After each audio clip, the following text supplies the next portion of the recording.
Yeah, it is by far the coolest thing I have ever owned. The exact time machine that carried actor Rod Taylor from Victorian England into the post-apocalyptic future, where society had splintered into two factions, the subterranean Morlocks, who survived by feasting on the flesh of the gentle surface-dwelling Eloi.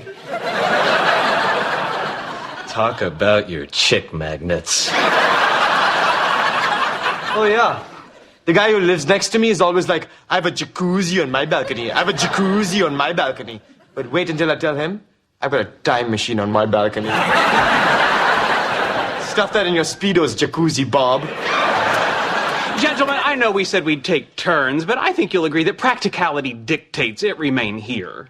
You can't just keep it here. What if I meet a girl and say, you want to come up and see my time machine? It's at my friend's house. How lame is that? He's got a point. All right, I think we're going to need some ground rules. In addition to the expected no shoes in the time machine and no eating in the time machine, I propose that we add pants must be worn at all times in the time machine. Seconded. I was going to put down a towel.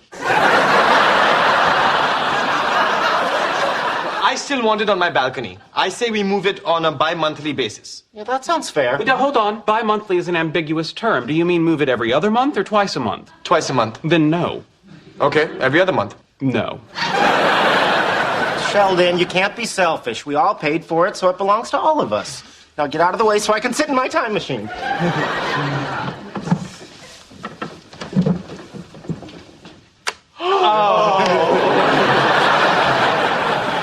Okay, I am setting the dials for March 10th, 1876. Good choice. Alexander Graham Bell invents the telephone and calls out for Dr. Watson. Wait a minute. I'd want to see that too. So when it's your turn, you can. Yeah, but if we all go back to the same point in time, Bell's lab's going to get very crowded. He'll know something's up.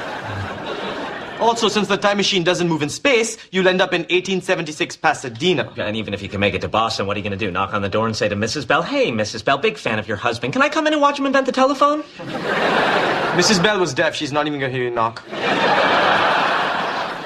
I have a solution. First, go into the future and obtain a cloaking device. Ooh, how far into the future? If I remember correctly, Captain Kirk will steal a cloaking device from the Romulans on stardate 5027.3, which would be January 10th, 2328 by pre-Federation reckoning. Okay, I am setting the dials for January 10th, 2328. Here we go into the future.